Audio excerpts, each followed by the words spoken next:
Okay.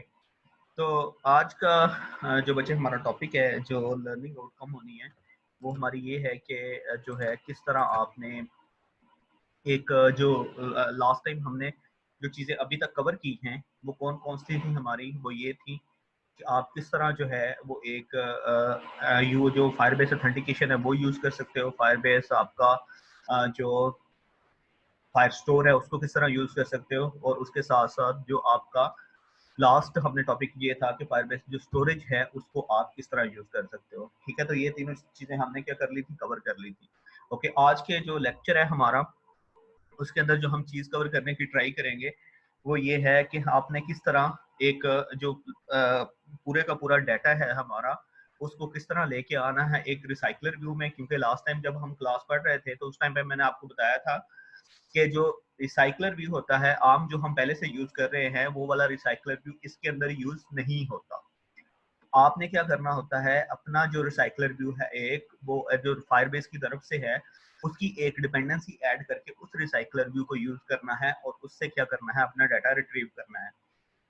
तो आज का जो हमारा लेक्चर है उसका पर्पस ही ये है कि किस तरह आप जो डाटा है वो क्या कर सकते हो, फायरबेस से रिट्रीव कर सकते हो, और उसको किस तरह आप एक रिसाइकलर व्यू में शो करना होता है। सही है। अब सबसे पहले जो वेरी फर्स्ट स्टेप आपका होता है, वो आपका कौन सा होता है, जब आप रिसाइकलर व्यू को यूज करने लगते हो अपनी एप्लीकेशन के अंदर। तो जो सबसे पहला स्टेप होता है आपका, वो ये होता है कि आपने जो आपका रिसाइकलर व्यू विजेट है, जो वो आपने किस तरह करना होता है, वो आपने एक्टिविटी अंडरस्कोर मेन के अंदर आपने वो वाला जो है अपना ऐड करना होता है। ठीक है, तो I am going into activity underscore main. तो यहाँ पे अगर देखें तो आपने सबसे पहले ये चेक करना है आपका जो रिसाइकलर व्यू है उसकी डिपेंडेंसी क्या ऐड हुई हुई है आपके प्रोजेक्ट के अंदर या नहीं। तो उसको चेक करने का तरीका मैंने लास्ट टाइम भी आपको, पहले भी हमने ये डिस्कस किया हुआ है कि आपने सिंपली इस आइकॉन पे क्लिक करना है और यहाँ पे जाके जो आपके कॉमन विजेट्स आ रहे होते हैं पैलेट के अंदर, उनको आपने क्या करना है, उनमें से चेक कर लेना है कि रिसाइकलर व्यू का ये जो डाउनलोड वाला एरर अगर आ रहा है, इसका मतलब है कि अभी तक रिसाइकलर व्यू की जो डिपेंडेंसी है वो आपके प्रोजेक्ट के अंदर ऐड नहीं हुई हुई। लेकिन अगर ये वाला नहीं आ रहा तो इसका मतलब ये है कि आपका जो प्रोजेक्ट है उसके अंदर डिपेंडेंसी ऐड हो गई है। तो एज यू कैन सी कि हमारा जो है वो अभी तक ऐड नहीं हुआ, तो इसका मतलब है हमारी जो डिपेंडेंसी है वो भी ऐड नहीं हुई हुई। तो मैं सिंपली इसको क्लिक करूंगा तो इट विल आस्क के डिपेंडेंसी जो है वो प्रोजेक्ट के अंदर ऐड करो। तो मैं सिंपली उसको ओके कर दूंगा।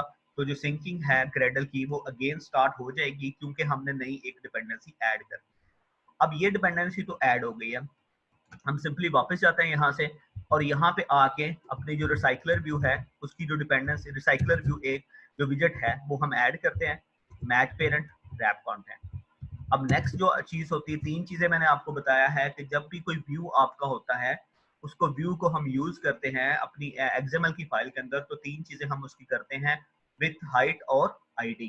तो इसकी आईडी मैं प्रोवाइड कर देता हूँ, इसको मैं कह देता हूँ आरबी। अब जबकि हमने पहला स्टेप परफॉर्म कर लिया है जिसमें हम क्या करते हैं, अपना जो एक रिसाइकलर व्यू ऐड किया है, लेकिन ये रिसाइकलर व्यू क्योंकि इसमें जो डाटा हमारा चेंज होना है वो हमारा कहाँ पे जाके होना है, वो हमारा जावा की फाइल के अंदर ही डाटा जाके हमारा चेंज होना है।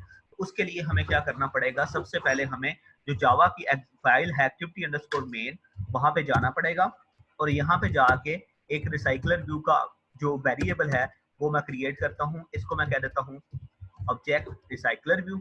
ओके, उसके बाद इसको अगर रिसाइकलर व्यू मैंने यहाँ पे क्रिएट कर लिया है तो इसको आपको एक्सएमएल के रिसाइकलर व्यू से कनेक्ट भी करना पड़ेगा। तो उसके लिए हम मेथड क्या यूज करते हैं, फाइंड व्यू बाय आईडी। तो मैं क्या करता हूँ, इसी के अंदर object recycler view equals to find view by ID, और डॉट आईडी, और उसकी आईडी हमने रखी थी रिसाइकलर व्यू।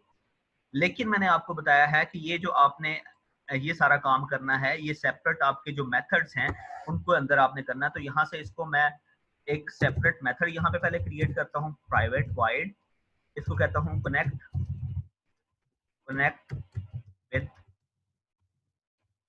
एक्सएमएल। ओके, और इसके बाद let me surround this with the try catch block. अब जिस तरह आप क्या करते हो, यूज कर रहे होते हो अपनी एक्सेप्शन जो है वो एक्सेप्शन क्लास यूज करते हो, उसकी भी एक पेरेंट क्लास है जिसको आप यूज कर सकते हो, जिसको हम क्या कहते हैं, थ्रोएबल। थ्रोएबल क्या है, वो एक्सेप्शन की भी पेरेंट क्लास है। तो आप थ्रोएबल भी यूज कर सकते हो और एक्सेप्शन भी यूज कर सकते हो। तो यहाँ से इसका ऑब्जेक्ट मैं क्रिएट करता हूँ, इसको मैं कहता हूँ टी। ओके, जैसे वहां पे उसका ऑब्जेक्ट हम ई करते थे, तो जिसको मैंने सिंपली टी कह दिया, टोस्ट। और इसके बाद इसको कहते हैं कि ये अगर हमारा यहाँ पे कोई एरर आता है तो that error would be inside this. Okay, और यहाँ से T dot gate message similar way में। और अब हमने ये जो लाइन ऑफ कोड लिखी थी, यहाँ से ये हमने इसको कट किया और यहाँ पे आके हमने इसको क्या कर दिया, पेस्ट कर दिया। ओके, और इसके बाद आपने सिंपली ये वाला मेथड जो है इसको आपने यहाँ पे कॉल कर देना। ओके, अब बच्चे यहाँ तक आपको समझ आ गई है कि यहाँ तक जो हमने स्टेप परफॉर्म किए हैं, उसमें अगर आपका कोई क्वेश्चन है, कोई क्यूरी है, तो आप पूछ सकते हैं मुझसे। यहाँ तक बच्चे आपको समझ आ गई है? अगर समझ आ गई है तो चैट बॉक्स में बताएं, अदरवाइज उसमें बता दें, माइक ऑन करके बता दें। Yes sir. अभी सर ये थ्रोएबल का बता दें, इसके जगह हमने एक्सेप्शन क्यों नहीं यूज? बच्चे आप, मैं वो इसलिए बेटा आपको बताया है, वो आपकी जो है थ्रोएबल और एक्सेप्शन दोनों एक ही हैं। एक्सेप्शन की भी पेरेंट क्लास है थ्रोएबल। तो अगर आपको कहीं पे वैसे यूज करते हुए जो थ्रोएबल के नजर आ जाए ना, कहीं से थ्रोएबल नजर आ जाए, तो आपने परेशान नहीं होना। तो इसका मतलब भी क्या है, ये भी एक्सेप्शन को हैंडल करने के लिए यूज होती है। आप एक्सेप्शन भी यूज कर सकते हो, ये भी यूज कर सकते हो, ठीक है। ये एक्सेप्शन की भी पेरेंट क्लास है। ओके सर थ्रोएबल जब हम यूज करेंगे तो हम एक्सेप्शन के मेथड्स तो नहीं कॉल कर सकते, मतलब कोई एक्सेप्शन आती है तो थ्रोएबल तो उसकी पेरेंट क्लास है ना। एक्सेप्शन ने तो अपने भी अंदर इंप्लीमेंट किए होंगे कोई ना कोई फंक्शंस। के नहीं नहीं, जो आपके लैंग के जितने भी होंगे जो एक्सेप्शन में आपके हैं, ये होता है कि थ्रोएबल में और भी होते हैं। और हमने एक्सेप्शन को क्या किया है, वो सिर्फ लैंग के जो जावा डॉट लैंग की एक्सेप्शन आती है उनको हमने सेपरेट बना दिया है। लेकिन वो सारी एक्सेप्शन पहले थ्रोएबल में होती थी। तो बजाय इसके कि सारी एक्सेप्शन को एकदम से कॉल किया जाए, हम जहां से हमें ये पता होता था कि हमने क्या करना है, सिर्फ लैंग की एक्सेप्शन को हैंडल करना है, तो वहां पे फिर हम एक्सेप्शन यूज कर लेते थे। लेकिन पहले थ्रोएबल ही यूज होती थी। ये ऐसे ही है जैसे अगर सपोज करें कि हमारे पास एक क्लास है, उसमें 3 फंक्शंस हैं ए बी सी, और अब हमें पता है कि हमें ए और बी की जरूरत नहीं है, हमें सिर्फ सी की जरूरत है। तो हम सी की एक अलग सेपरेट क्लास बना दें।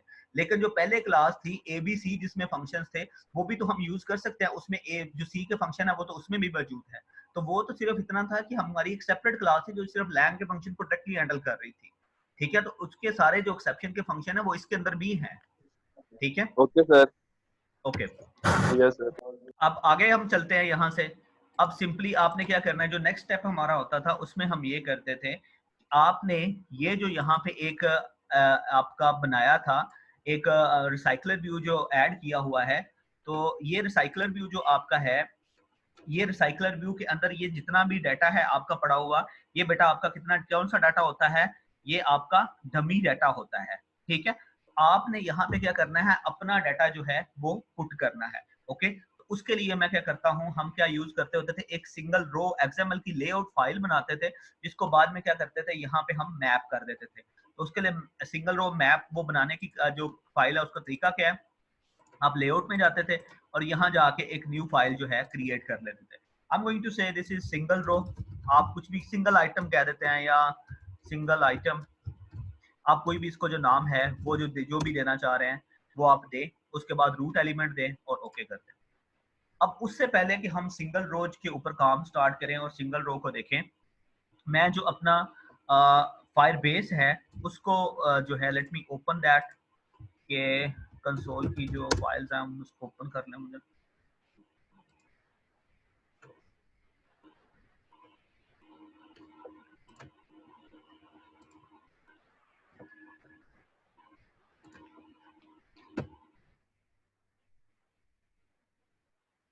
जानने में तो की है कहना है।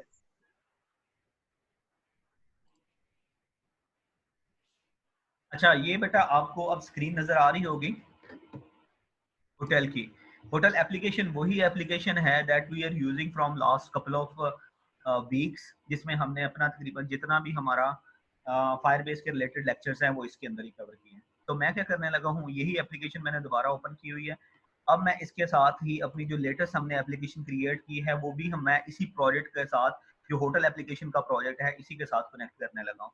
तो उसको कनेक्ट करने का, as you can see there are the multiple application that I have already connected over here. तो आप क्या करने लगे हैं जो है वो जहाँ पे एक जो है एक नई इसके अंदर एप्लीकेशन जो है वो ऐड करने लगे हैं। तो अगर नई एप्लीकेशन आपने ऐड करनी होती है तो उस टाइम पे हम क्या करते हैं, हम सिंपली ये प्लस का आइकॉन जो है उसको क्लिक करते हैं एंड इट विल आस्क कि आप कौन से प्लेटफॉर्म की जो एप्लीकेशन है उसको आप इसके साथ कनेक्ट करना चाह रहे हैं।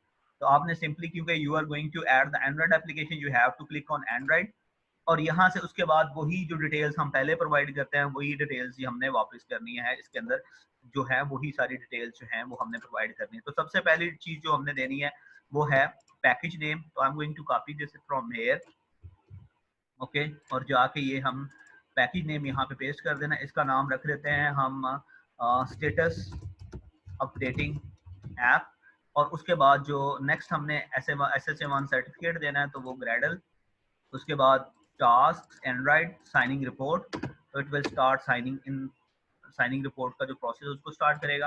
आपने यहाँ से फिर कॉपी करना है और जो है वापस जाना है उसी स्क्रीन के ऊपर और इसको ऐड कर देना है रजिस्टर ऐप।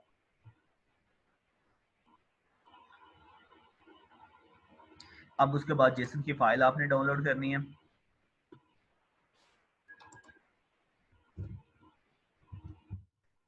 और इसको जेसन की फाइल कॉपी करने के बाद आपने इसको पहले आपने प्रोजेक्ट में कन्वर्ट करना है। ये प्रोसेस हम पहले बड़ी दफ़ा कर चुके हैं इसलिए मैं जल्दी से इसको रिपीट कर रहा हूँ।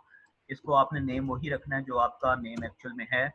उसके बाद ऐड कर दिया, let it close and going to back to Android mode.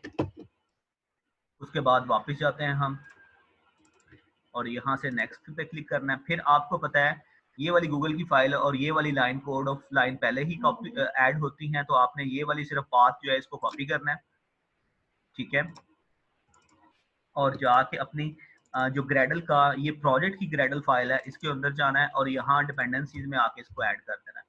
Okay, अब दोबारा वापस जाते हैं हम और दूसरी जो फाइल है उसमें से आपको पता है ये वाली पहले से ऐड होती है, ये वाली और ये वाली फाइल्स आपने कॉपी करनी है, लाइन ऑफ कोड कॉपी करना है, ठीक है, और दूसरी फाइल आप ओपन कर लेनी है। यहाँ पे जाके आपने ये वाली प्लगइन, सॉरी, टॉप के ऊपर आपने प्लगइन जो है ये ऐड करना है। उसके बाद अगेन गोइंग बैक और यहाँ से ये वाली लाइन ऑफ कोड जो है ये आपने कॉपी कर लेना है अगेन, और यहाँ पे आके बॉटम के ऊपर आके आपने इसको सिंक कर देना, ठीक है।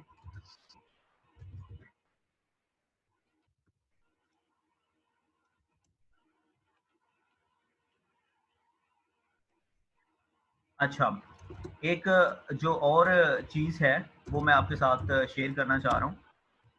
हाँ, लेट मी ओपन इट के मल्टी डेस्क के बारे में अगर आप देखें, अगर आपने एप्लीकेशन की डिपेंडेंसी देखी हो तो यहाँ पे आपको ये मल्टी डेस्क की जो डिपेंडेंसी है ये ऐड हुई नज़र आएगी। उसके बाद यहाँ पे आपको मल्टी डेस्क जो है अनेबल्ड, यहाँ से पहले से अनेबल्ड नज़र आएगा।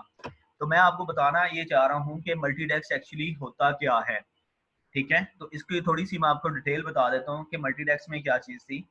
मल्टी डेस्क ये है कि एंड्रॉइड डेस्क से पहले आपके सिर्फ जो मेथड सपोर्टेड होते थे डेस्क में वो सिर्फ आपके 64 के मेथड थे, अब भी ऐसा ही है।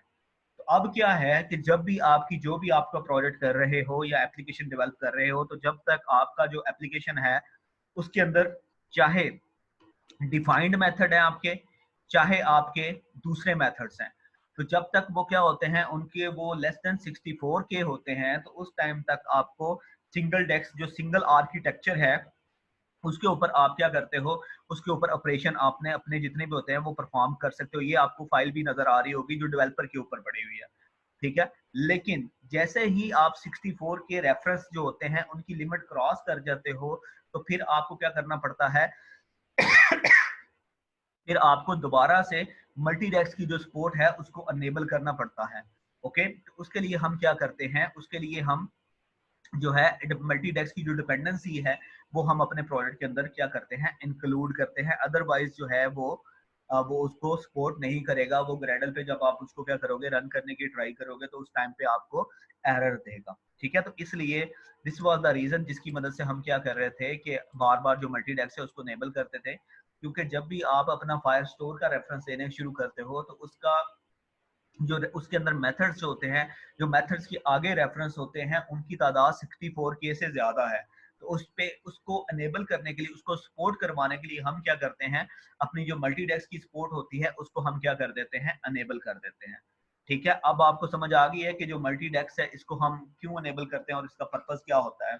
इसके रिलेटेड कोई क्वेश्चन है आपका?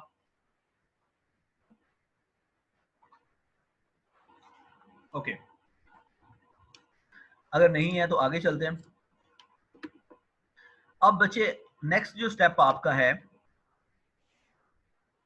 वो ये है कि अब हम यहाँ से अपनी एप्लीकेशन जो है वो ऐड कर लिया, आपने सिंपली नेक्स्ट करना है और स्किप दिस प्रोसेस कर देना है।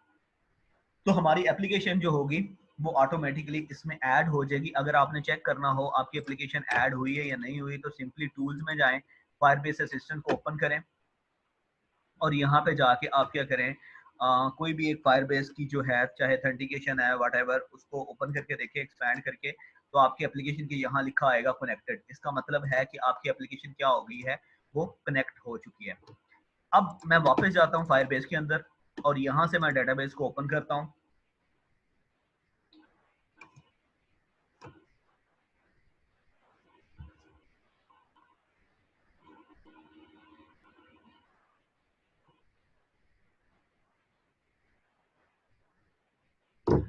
ओके, उसके बाद अगर यहाँ पे देखें तो यहाँ पे आपके पास क्या आ रहा है, रिकॉर्ड्स लिखा आ रहा है। ओके, मैं क्या करना चाहता हूँ, आपने जो अभी तक काम किया है, मोस्टली आपने काम किया है, वो ये होता है कि आप one by one in documents को, जो एक आपकी कलेक्शन है उसके अंदर जो डॉक्यूमेंट्स हैं उनको वन बाय वन आप क्या कर रहे होते हो, उनको पुल करवा रहे होते हो। ठीक है, वन बाय वन उनको गेट कर रहे होते हो। ठीक है, लेकिन हम क्या चाह रहे हैं, हम चाह रहे हैं कि इसको एज अ कलेक्शन हम गेट करें और उसको हम क्या करें, अपने एंड्रॉइड स्टूडियो की जो रिसाइकलर व्यू है उसके अंदर ये जो आपका सारा डेटा है, चाहे ये नेम इसका है, फिर ये है, ये सारी चीजें हम क्या करें उसके अंदर डिस्प्ले करवाएं। ओके, तो अब हमारा जो आज का लर्निंग आउटकम है वो यही है कि किस तरह आपने ये वाला डेटा जो है उसको आपने डिस्प्ले करवाना है। ठीक है, उसके लिए क्या करता हूं, मैं वापस जाता हूं। उससे पहले एक चीज देख ले कि यहाँ पे जो डॉक्यूमेंट है उसके अंदर, डॉक्यूमेंट के अंदर हमारे पास दो चीजें हैं, एक नेम है और एक स्टेटस है। इन दोनों को हमने क्या करवाना है, इन दोनों को हमने शो करवाना है। ठीक है, तो मैं क्या करता हूँ, वापस जाता हूँ और यहाँ पे जाके मैं क्या करता हूँ, एक जो आपका सिंगल रो है वो क्रिएट करना शुरू करते हैं। तो सिंगल आइटम, हमने सिंगल आइटम जो है अब हमारी उसके अंदर हमने दो चीजें डिस्प्ले करनी है। एक तो हमारा क्या हो जाएगा, एक हमारा नेम हो जाएगा और दूसरा उस बंदे का स्टेटस हो जाएगा जिसने वो एप्लीकेशन क्या कर रही है, जिसने वो डाटा जो है वो अपलोड कर रहा है। ओके, तो आपको पता है क्योंकि जब डाटा आपका शो होता है तो ये पूरे का पूरा एक जो रो होती है वो एज अ आइटम, ये जो पूरी एक सिंगल रो है ये हर एक डाटा के एक डॉक्यूमेंट के लिए एक रो यूज होती है। अगर आप इसको क्या रखेंगे, इसको मैच पेरेंट रखेंगे तो उसका ये मतलब होगा कि ये एक जो डाटा, एक स्क्रीन है वो सिर्फ एक रिकॉर्ड शो करेगी। लेकिन अगर एक रिकॉर्ड सिर्फ इतनी स्पेस लेता है, इतनी सारी, तो हमारा पर्पज ये है कि हम इसको सिर्फ इतनी स्पेस के अंदर ही शो करें। ठीक है, अब क्या करते हैं, उसके लिए हम इसको क्या कर देते हैं, इसको मैं रैप कंटेंट कर देता हूं ताकि जितना इसके अंदर सिर्फ डेटा है वही डाटा इसके अंदर आए, उसके अलावा इसके अंदर कोई डाटा जो है वो ना आए। उसके बाद जो हमारे पास दो चीजें थी जो हमने क्या करवानी थी, शो करवानी थी, वो हमारी थी, एक ये थी कि आज जो है नेम क्या है और दूसरा ये था कि हमारा जो हमने स्टेटस एक सेव किया हुआ है वो क्या चीज है। ओके, तो सबसे पहले हम नेम शो करवाते हैं। ओके, तो उसके लिए मैं एक टेक्स्ट व्यू यूज करने लगा हूँ, उसको कह देता हूँ रैप कंटेंट, उसकी विड्थ को भी रैप कंटेंट कर देते हैं। इसका जो टेक्स्ट साइज है, टेक्स्ट इसको रख देता हूँ फिलहाल। ओके, और इसका जो टेक्स्ट साइज है, टेक्स्ट स्टाइल इसका अटैलिक रख देते हैं और जो टेक्स्ट साइज है वो मैं रख देता हूँ, सपोज करें 13 SP। ओके, तो ये हमारा एक डमी नेम जो है वो हमने एक लिखा आ गया हमारे पास। अब हम चाहते हैं कि जिस जिस बंदे का वो स्टेटस हो उसके साथ साथ नेम के साथ साथ उसका क्या हो, स्टेटस भी हो। लेकिन आपको पता है कि जब हम क्या करते हैं, एक व्यू का विड्थ एंड हाइट देते हैं, तो दूसरी जो चीज होती है वो हमारी ये आईडी होती है। तो सिंगल रो इसको कह देता हूँ user name text view. Okay, उसके बाद नेक्स्ट जो चीज है वो हमारा स्टेटस है, तो इसी को कॉपी करता हूं मैं। ओके, और यहाँ पे instead of user name text view, ये क्या हो जाएगा, ये यूजर का स्टेटस होगा, जो स्टेटस उसने लगाया होगा वो स्टेटस उसका डिस्प्ले होगा। और ये this would be dummy user status.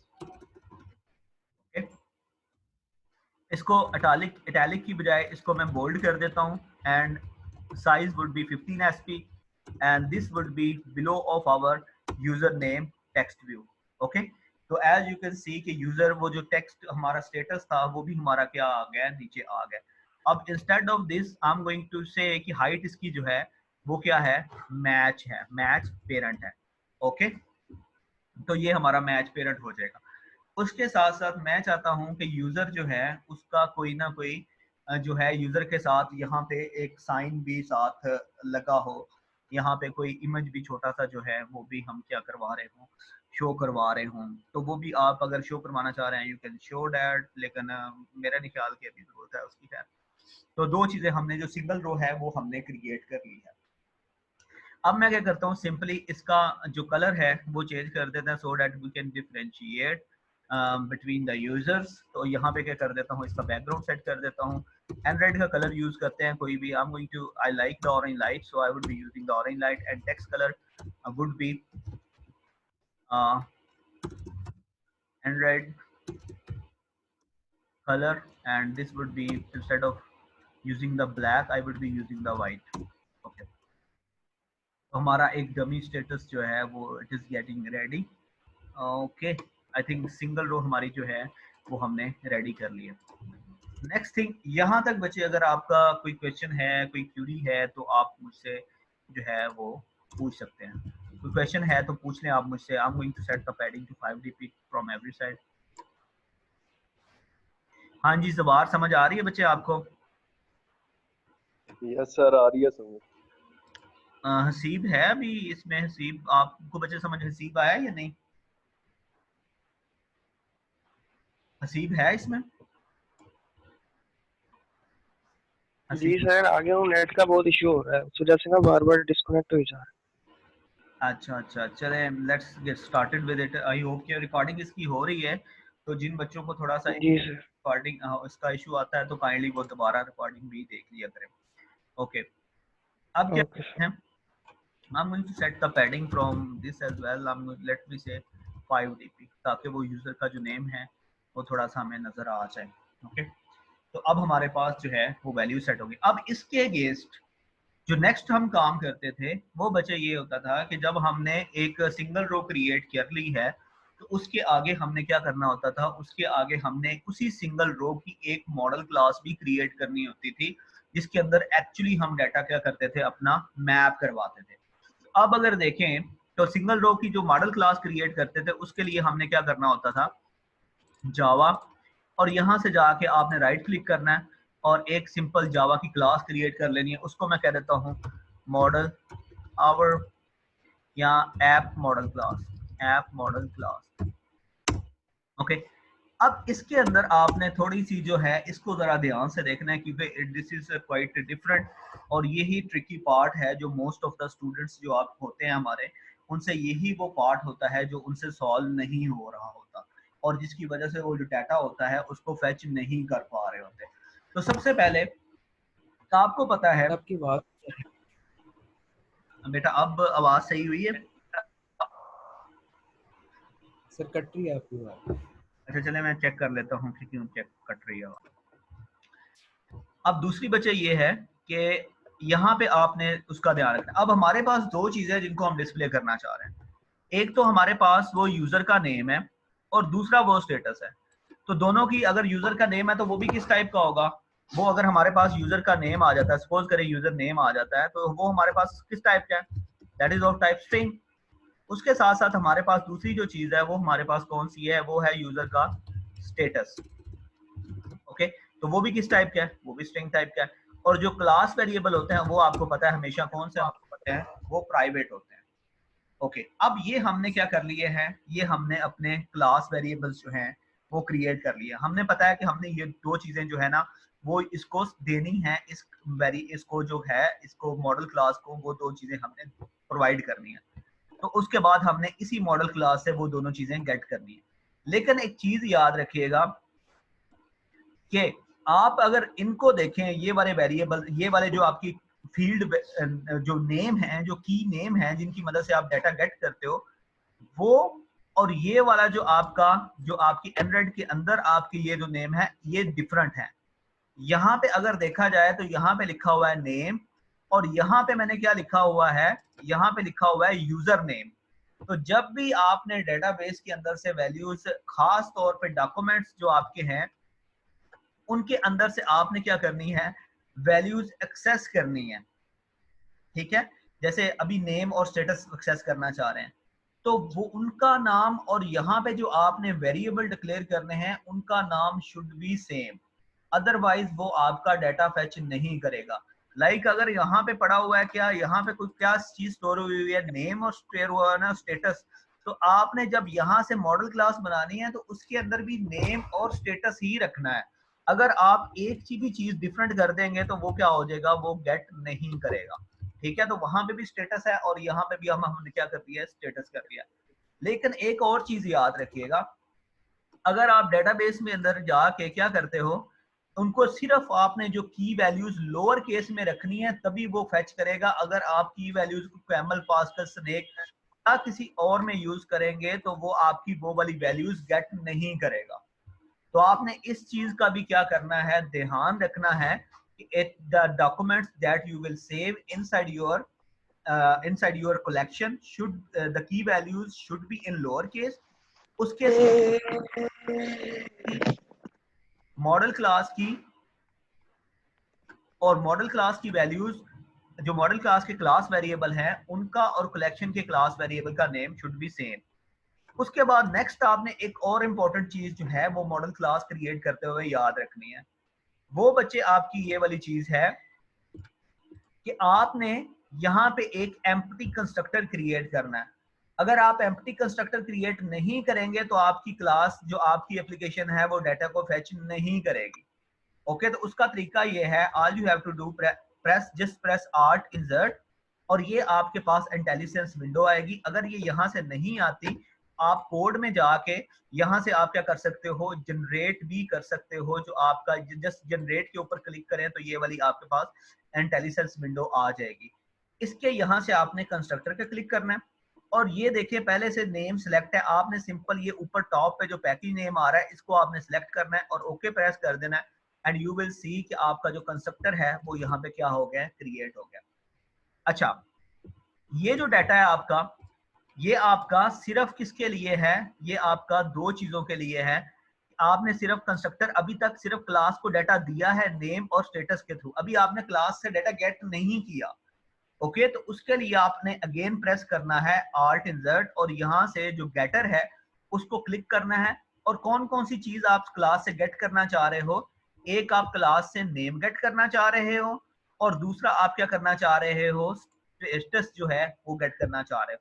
तो इसको आपने ओके कर देना है। तो इस तरह जब हम इस वैल्यू, इस क्लास के अंदर डाटा स्टोर करवाएंगे तो वहां से दोबारा डाटा गेट करने के लिए हम गेट नेम और गेट स्टेटस जो है ये मेथड आप यूज करके क्या कर लोगे, डाटा गेट कर लोगे। ठीक है, ये this is just like getter and setter that you have studies inside in your object oriented programming course. Okay, इस तरह आपने क्या कर लिया है। और इसमें हमने सर ये एम्प्टी कंस्ट्रक्टर इसलिए बनाया क्योंकि हम डाटा गेट कर रहे हैं, सेट नहीं करेंगे कभी भी, क्योंकि ऑलरेडी डेटाबेस में डाटा पड़ा हुआ है। हाँ जी, डाटा हमारा पड़ा हुआ है, हमने सिर्फ इसको एज अ मैप यूज करना है कि हमने इसके ऊपर एक ऑब्जेक्ट देना होता है। एक्चुअली जब हम डाटा गेट करते हैं तो जो क्लास हम यूज करेंगे डाटा गेट करके रिसाइकलर व्यू के ऊपर लगाने के लिए, वो उसको चाहिए होता है कि कोई ना कोई एक मैप चाहिए होता है जिसके ऊपर डाटा जो आ रहा है फायर स्टोर के अंदर से उसको मैप करे, और ताकि हम बाद में उस मॉडल से क्या कर ले, डाटा गेट कर सके। अगर हम मॉडल नहीं क्रिएट करेंगे तो वो जो डाटा आएगा in the form of documents, तो उसको तो डॉक्यूमेंट्स तो आपके पास आ जाएंगे, लेकिन उससे आप फिर जो है उसको ऑब्जेक्ट में किस तरह कन्वर्ट करोगे, ठीक है। तो उसके लिए फिर क्या करना पड़ता है, आपको पहले एक मैप जो है वो क्रिएट करना पड़ता है, ओके।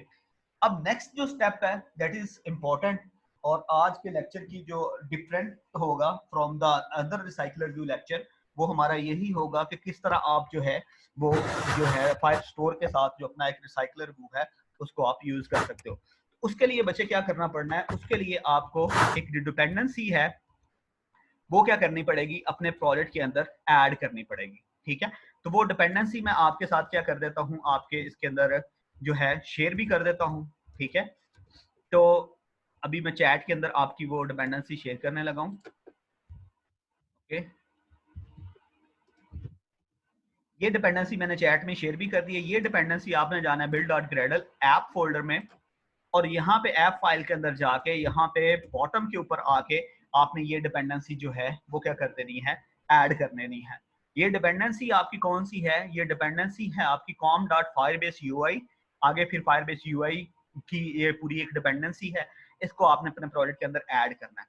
अभी मैं दूसरा जो है एक और चीज ऐड करने लगा हूँ, वो ये है बेटा कि अगर आप देखें तो आप जो डाटा जो अपना फेच कर रहे हैं वो कहाँ से कर रहे हैं, let me fetch the data. अगर आप डाटा देखें अपना, तो हम डाटा जो है वो कहाँ से फेच कर रहे हैं, वो हम अपना फायरस्टोर के अंदर से डाटा फेच कर रहे हैं, ओके। अगर आप फायरस्टोर के अंदर से डाटा क्या कर रहे हैं, फेच कर रहे हैं, तो डेफिनेटली जो आपका प्रोजेक्ट होगा उसके अंदर भी क्या करना पड़ेगा, आपको फायरस्टोर की डिपेंडेंसी जो है ऐड करनी पड़ेगी ताकि फायरस्टोर से डाटा फेच कर लें। तो उसके लिए सिंपली आपने टूल्स, फायरबेस असिस्टेंट, और यहां से आपने फायरस्टोर पे जाना है और रीड एंड राइट, और उसके बाद आपने क्या करना है, यहाँ पे add cloud to your application, तो उसके ऊपर क्लिक करना है और एक्सेप्ट चेंजेस के ऊपर क्लिक करना है, तो वो आपकी डिपेंडेंसी जो है इट विल स्टार्ट एडिंग।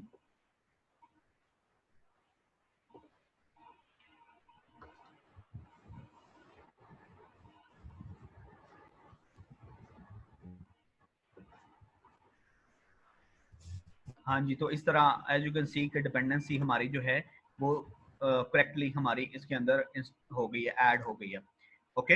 अब हमने क्या करना है, क्योंकि मीटिंग का 1 मिनट से कम हो गया, तो मैं इस मीटिंग को क्लोज करके लिंक अगेन शेयर करता हूँ, तो फिर आप उसको क्या कर लीजिए, ज्वाइन कर लें ताकि फिर हम आगे चल सकें।